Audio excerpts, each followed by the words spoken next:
하나님께서 오늘 우리에게 주시는 말씀은 사도행전 7장 1절에서 11절까지입니다. 제가 가진 성경으로 신약 196쪽에 있습니다. 사도행전 7장 1절에서 11절까지입니다. 함께 주신 말씀 봉독하겠습니다. 대제사장이 이르되 이것이 사실이냐? 스데반이 이르되 여러분 부형들이여 들으소서.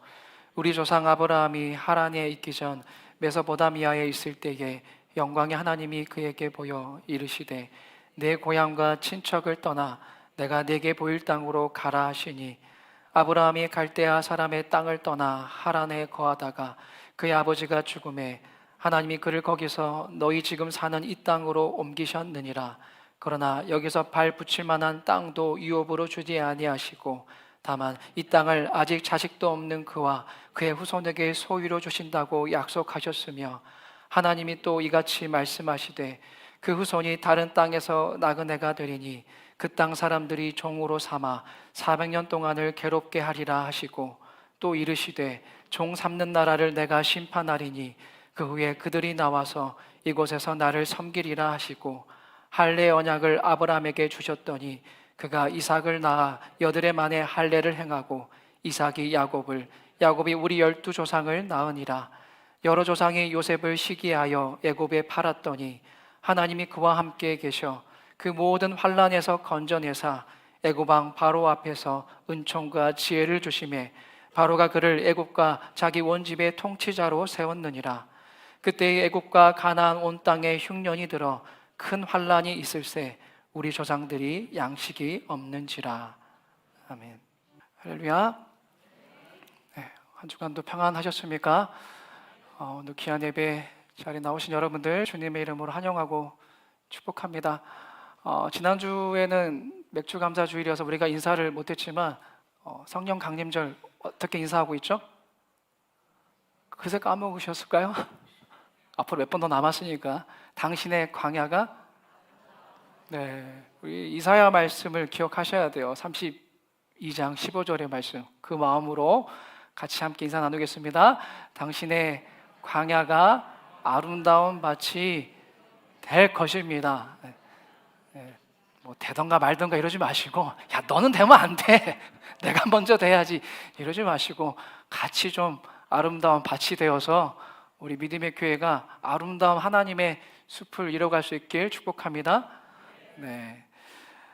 지난 시간에 우리는 2주 전이죠, 억울한 모함, 또 이 생명의 위협 속에서도 끝까지 하늘을 우러러보며 하늘 보좌에 앉아 계신 그 예수 그리스도를 또 주목하면서 어떤 얼굴이었다고요? 천사의 얼굴을 지켜냈던, 뭐 나중에 보겠지만 순교 때까지도 그 천사의 얼굴을 지켜냈던 스데반, 그 모습을 함께 보았어요. 이제는 스데반은 자신을 올가맨 그 죽음의 위기를, 그 죽음의 무대를 바꿉니다. 이제 위대한 생명의 씨앗을 뿌리는 복음의 무대로. 사도행전 7장부터는 이제 장이 바뀌는 거예요. 그 전까지는 메마른 밭을 기경하였다면은 이제 기경된 밭에 이제 파종을 하는 거예요. 씨앗을 뿌리는 시간입니다. 오늘 사도행전 7장부터가 그 파종의 시작이, 복음의 무대가 이루어지는 것입니다. 오늘 우리가 읽었던 1절의 말씀을 보시면은 스데반이 억울하게 공회에 붙잡혀서 신문을 받는 장면이죠.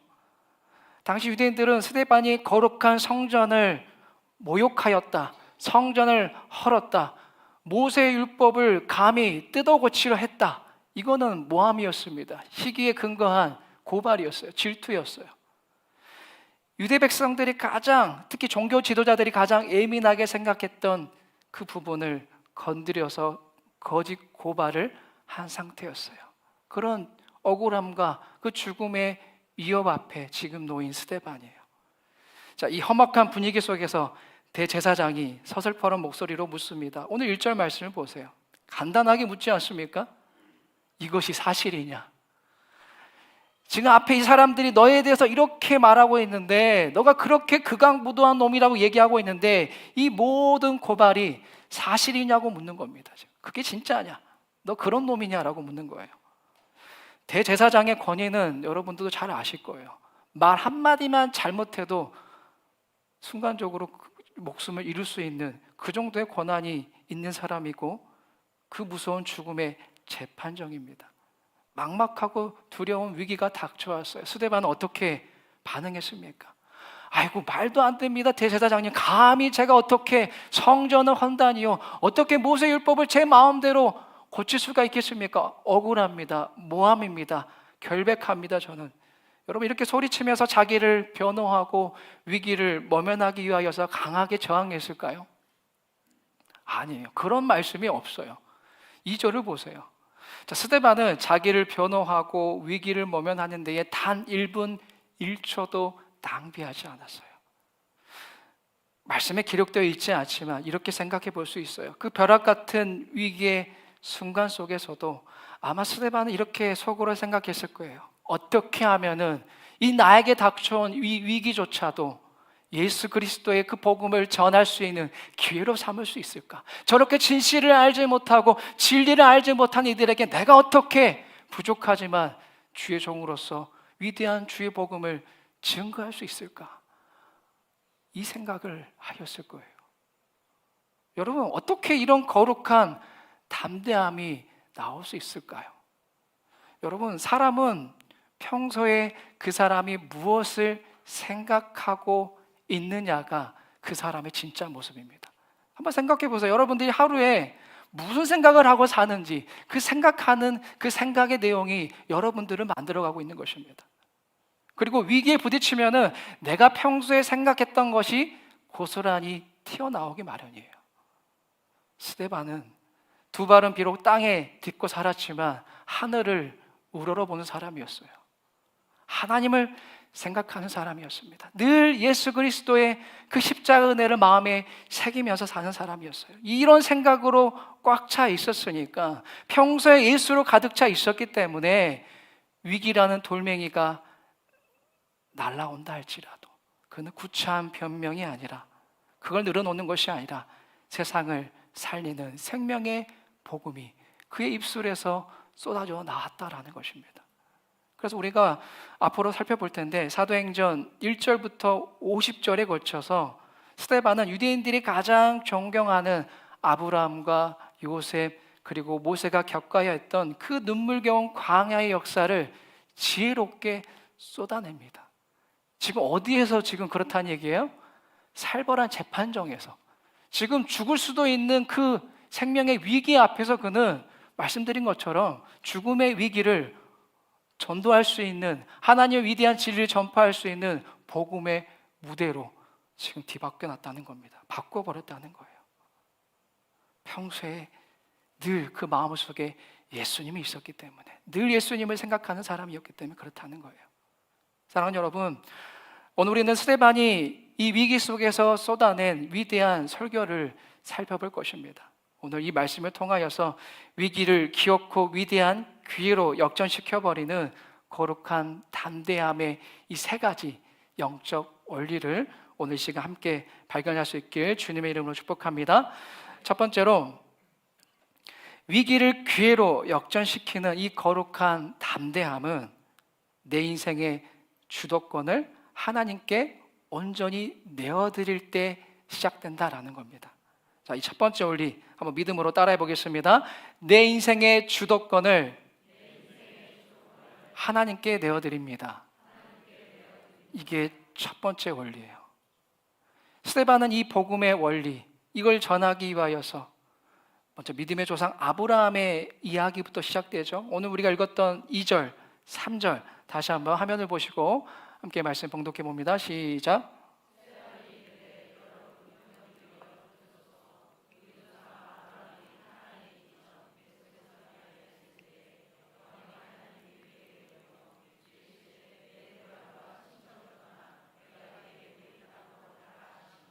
아멘.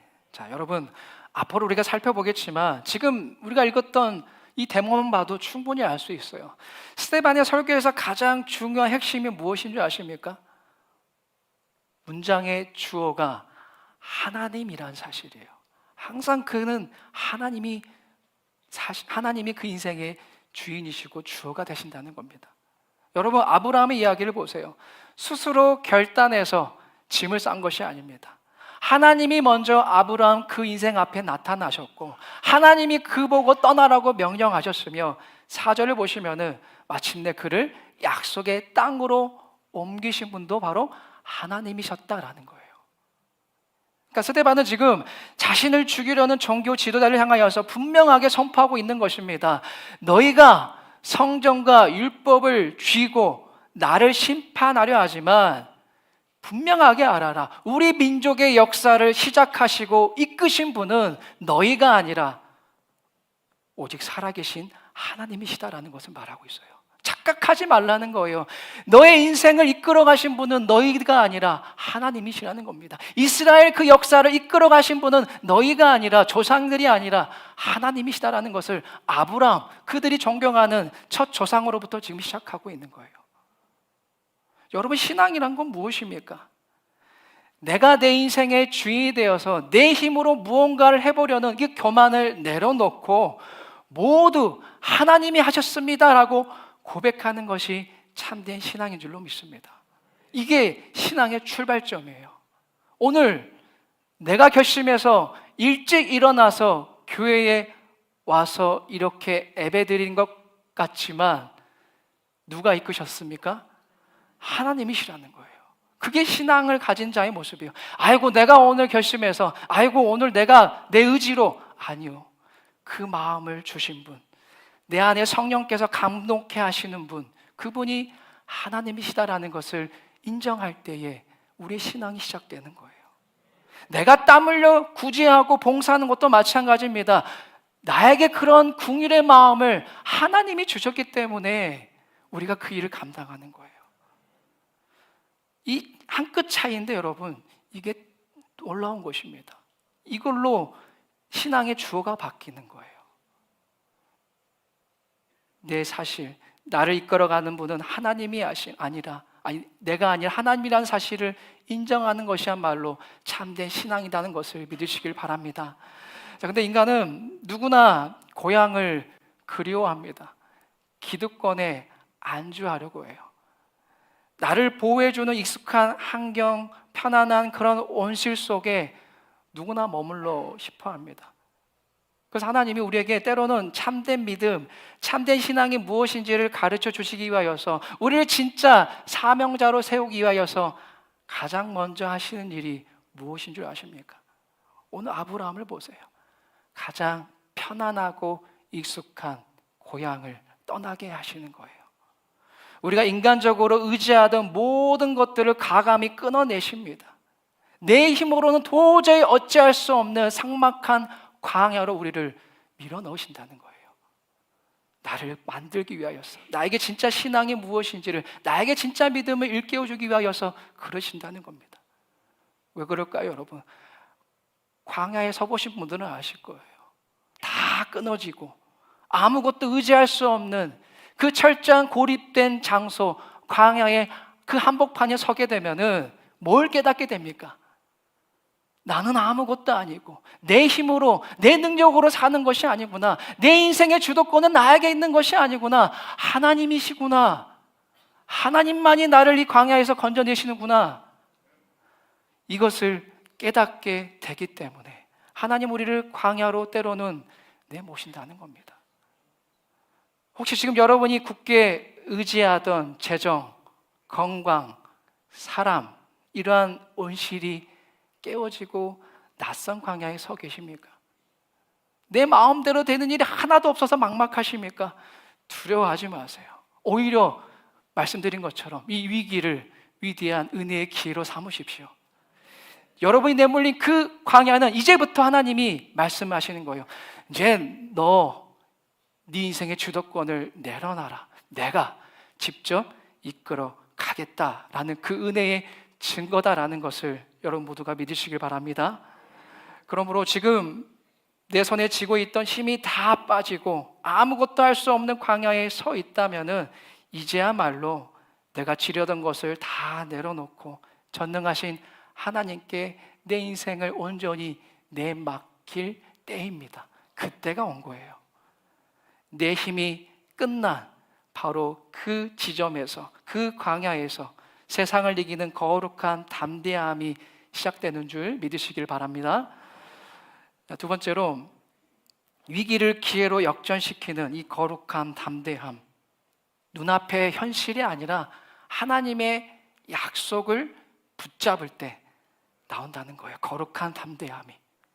약속을 붙잡을 때. 우리 다 같이 두 번째 원리 또 같이 따라해 보겠습니다. 보이는 현실보다 하나님의 약속을 붙잡겠습니다. 네, 약속을 붙잡으셔야 돼요. 앞에 살펴본 것처럼 아브라함은 자신의 인생의 주도권을 내어드렸어요. 하나님 이끄시옵소서라면서 순종하며 따랐습니다. 떠났어요. 온실을, 광야의 길로 나아갔습니다. 마침내 하나님이 가라고 하신 그 땅, 가나안 땅에 도착했어요.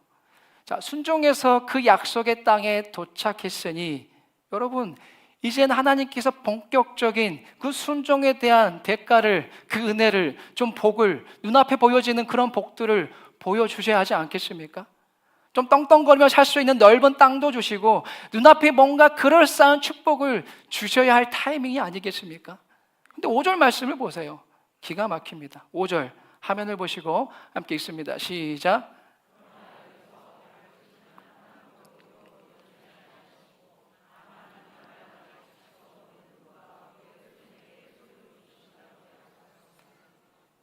자, 아멘이라고 할 수 있겠지만 이 상황이라면 참 억울할 것 같아요. 주도권을 내어드렸어요.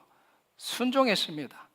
근데 지금 순종함의 약속의 땅에 왔는데 하나님은 아브라함에게 당장 내 발을 붙이고 살 땅 한 평도 주지 않으셨어요. 대신 뭡니까? 손에 잡히지도 않고 눈에 보이지도 않는 약속, 이 땅을 주겠다. 그것이 끝이에요. 정확한 내용이 없습니다. 근데 그 약속마저도 어떠합니까? 당장 아브라함 본인이 누릴 수 있는 축복이 아니에요. 지금 우리가 읽었던 5절의 말씀을 보세요. 아내 사라는 아시겠지만 임신조차 할 수 없는 상황이에요. 그 상황인데도 아직 태어나지도 않는 그의 후손들에게 그 약속을 주시겠다라는 거예요. 참 약속이라고도 할 수 없는 하나님의 약속입니다. 여러분, 이것이 광야의 역설이에요.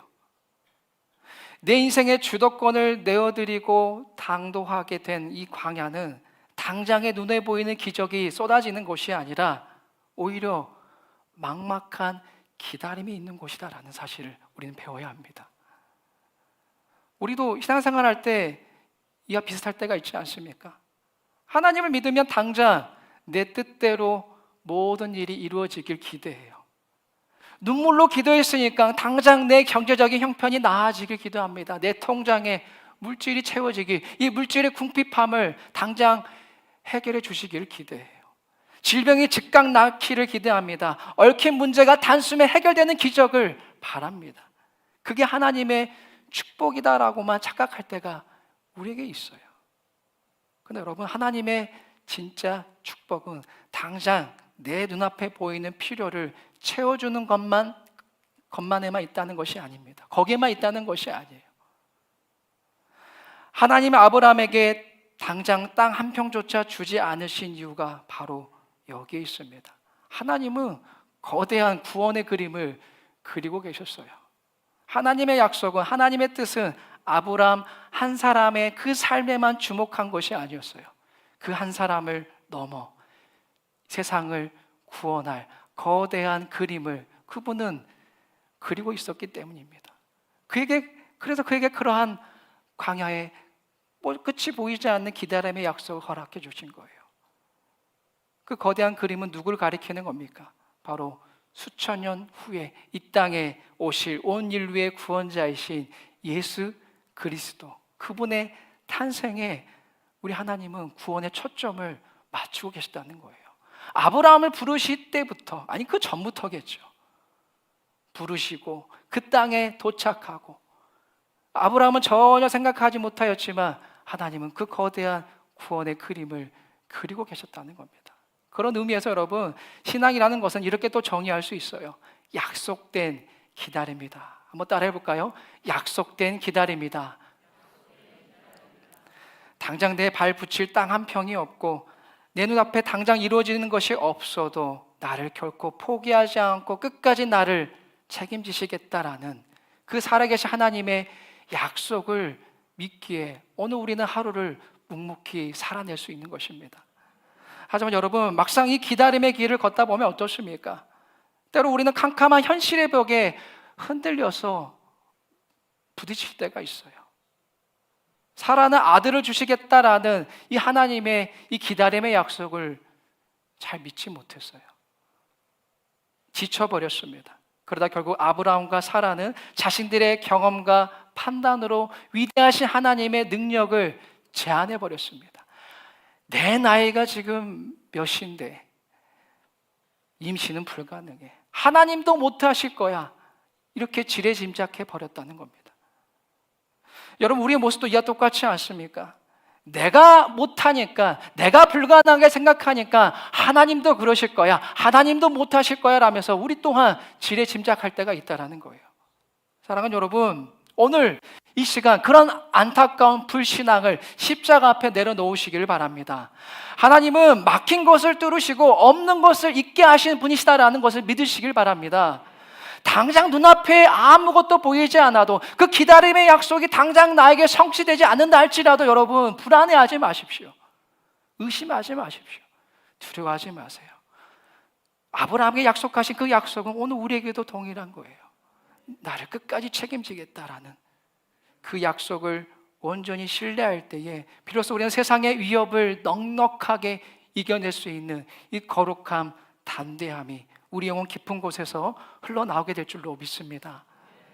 마지막으로 위기를 기회로 역전시키는 거룩함, 담대함은 내 삶의 이 광야는, 억울해 보이는 이 고난은 나를 살리기 위해 하나님이 감춰두신 축복임을 믿을 때 터져 나온다라는 사실이에요. 이것 또한 마음에 새기면서 함께 따라해 볼까요? 나의 고난은 하나님이 감춰두신 축복입니다. 아멘. 나의 고난은 하나님이 감춰두셨어요. 뭘요? 축복을 감춰놨다는 거예요. 여러분 보십시오. 이제 아브라함의 이야기를 넘어서서 스데반은 요셉의 이야기로 넘어갑니다. 우리 9절, 10절 두 구절의 말씀 화면을 보시고 함께 읽습니다. 시작.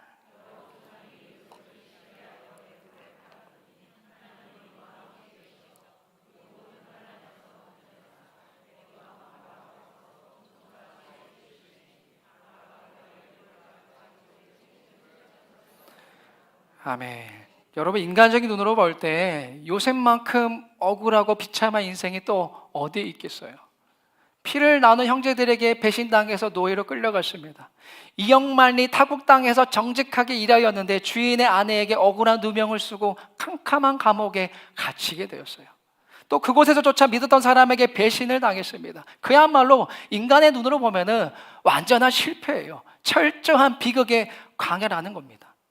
근데 이 철저한 비극의 광야를 두고 성경은 뭐라고 선포합니까? 우리가 읽었던 9절 보십시오. 하나님이 그와 함께 계셔라고 말하고 있어요. 하나님이 그와 함께 계셔. 하나님, 요셉이 깊은 우물에 빠졌을 때에도, 캄캄한 감옥에서 홀로 울고 있을 때에도 함께 하셨다라는 사실입니다. 할렐루야. 함께 계셨다는 거예요. 우리는 요셉 이야기 참 좋아합니다. 그 지독한 고난을 딛고 마침내 애굽의 총리가 된 그 통쾌한 인간 승리의 스토리에 우리 다 열광하지 않습니까? 그러면 궁금해져요. 왜 하나님은 당신이 사랑하는 그 요셉을 그토록 지독한 고난의 광야로 밀어넣으시고 마침내 애굽의 총리로 세우셨을까요? 요셉 혼자 애굽의 총리가 되어서 뭐 떵떵거리며 살라, 뭐 그렇게 벼락 출세를 시켜주시기 위해서였습니까? 아니에요. 세상의 성공은 목적이 아니에요. 그 자체가 목적이 아닙니다. 이어지는 11절의 말씀 한번 보십시오. 가나안 온 땅에 큰 흉년이 듭니다. 이 흉년은 결코 자연재해가 아니에요. 이것은 형들의 발걸음을, 자신을 노예로 팔아넘긴 이 원수와도 같은 형들의 발걸음을 애굽으로 이끌기 위한 하나님의 완벽한 무대 장치였다는 겁니다. 하나님의 요셉을 총리로 세우신 것은 바로 이 무서운 위기 속에서 언약의 백성들을 살려내기 위함이었다는 겁니다. 요셉이 겪었던 그 끔찍한 노예와 감옥이라는 광야의 시간은 결국에는 이스라엘을 구원하시기 위하여서 하나님께서 미리 애굽에 심어둔 위대한 생명의 씨앗이었다라는 것입니다. 오늘 우리는 이 스데반의 설교에서 이걸 발견하셔야 돼요. 여러분, 이거야말로 십자가의 신비요, 하나님이 고난 속에 감춰두신 축복입니다. 사랑하는 여러분, 분명하게 기억하십시오. 하나님을 믿는 우리는 결코 망하지 않습니다. 이 놀라운 하나님의 섭리를 믿기 때문에 우리는 캄캄하고 앞이 보이지 않는 절망 속에서도 이렇게 당당하게 선포할 수 있는 거예요. 우리 고린도후서 4장 8절의 말씀 함께 화면을 보시고 힘차게 고백합니다. 시작. 우리가 사방으로 우겨쌈을 당하여도 쌓이지 아니하며 답답한 일을 당하여도 낙심하지 아니하며. 할렐루야. 하나님이 나와 함께 계시면은, 예수님의 그 생명이 내 안에 있으면 우리는 결코 망하지 않는다는 것입니다. 할렐루야. 이 분명한 하나님의 위대한 섭리를 우리는 믿어야 해요. 당장 내 인생에 참담한 실패처럼 보이고 사방에 우겨쌈을 당한 것 같아 보여도 결코 좌절하지 마세요. 인생의 공동탐이 무너진 그 광야 한복판에 하나님은 기어코 당신의 영원한 그 생명의 숲을 세워주시는 분이시다라는 것을 믿으시기를 바랍니다. 위기를 기회로 역전시키는 거룩한 담대함은 바로 여기서 나오는 거예요. 내 삶에 이해할 수 없는 이 고난이 사실은 나를 살리시기 위해 하나님이 감춰두신 축복이구나, 이것을 믿을 때에 비로소 이 거룩함, 담대함이 위기를 기회로 볼 수 있는 그 영적인 그 시선이 우리 안에 생긴다라는 것입니다. 여러분, 이 믿음이 있었기 때문에 스데반은 그 무서운 위협 앞에서도 천사의 얼굴을 하면서 이 생명의 복음을 당당하게 선포할 수 있었다라는 것입니다. 이제 말씀 맺겠습니다. 사랑하는 여러분, 결국 우리 모두의 인생은 한 줌의 흙입니다. 아브라함도 죽었어요. 야곱도, 요셉도 결국 한 줌의 흙으로 돌아갔습니다. 인간의 눈으로 보면은 그들이 광야에서 겪었던 그 모진 고난도 결국 죽음과 함께 덧없이 흘러가는 것처럼 보입니다. 근데 여러분, 인생이 그렇게 허무하게 한 줌의 흙으로 끝나는 것이라면, 그게 전부라면 우리가 왜 이 시간, 이 귀한 시간에 모여서 예배를 드리는 겁니까?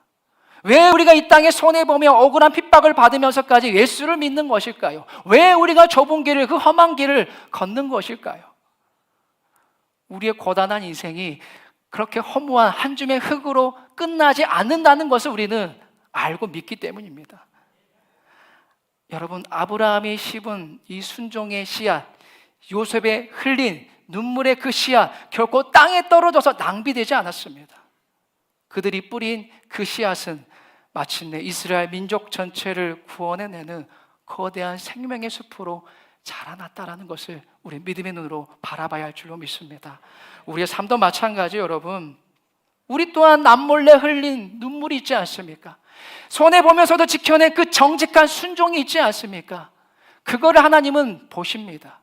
옳게 보세요. 그리고 반드시 나의 눈물과 나의 정직한 순종은 나 자신을 넘어 나의 자녀, 또 우리 후대에게 영원한 구원을 물려주는 위대한 생명의 씨앗이 된다라는 것을 믿으시길 바랍니다. 이 믿음으로 계속해서 여러분 파종하십시오. 씨를 뿌리세요. 계속해서 순종의 씨앗을, 눈물의 씨앗을, 계속해서 생명의 씨앗을 뿌리십시오. 이번 한 주간 여러분 이 믿음으로 이렇게 사시길 도전드립니다. 오늘 이렇게 말씀을 받고 또 마음에 은혜가 차올라도 당장 교회 밖 세상을 나아가게 되면은 억울하고 답답한 일을 만날 수 있어요. 그때 원망하거나 짜증내는 대신 딱 3초만 눈을 감고 이렇게 속으로 기도하십시오. 주님, 거친 광야 한복판이네요. 지금 생명의 씨앗을 심겠습니다. 말씀하셨으니까 생명의 씨앗을 심겠습니다. 훗날 이 생명의 숲으로 이 광야가 자라나게 하여 주시옵소서. 놀라운 하나님의 섭리를 보게 하여 주옵소서라고 딱 3초만, 뭐 3초 좀 넘으셔도 돼요. 시간 재지 마시고 기도해 보세요. 원망의 입술이 터져 나올 때 그 순간에 오늘 주신 말씀을 끄집어내어서 기도하세요. 속으로. 반드시 광야 한복판에 여러분이 뿌린 그 생명의 씨앗은 광야를 아름다운 밭으로, 숲으로 변하게 만드실 줄로 믿습니다.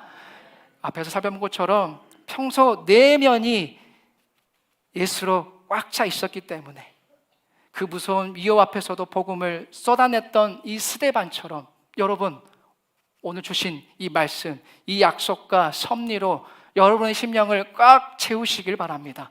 꽉 채우셔서 어떠한 위기도 기회로 담대하게 역전시켜 버릴 수 있기를 주님의 이름으로 간절히 축원합니다.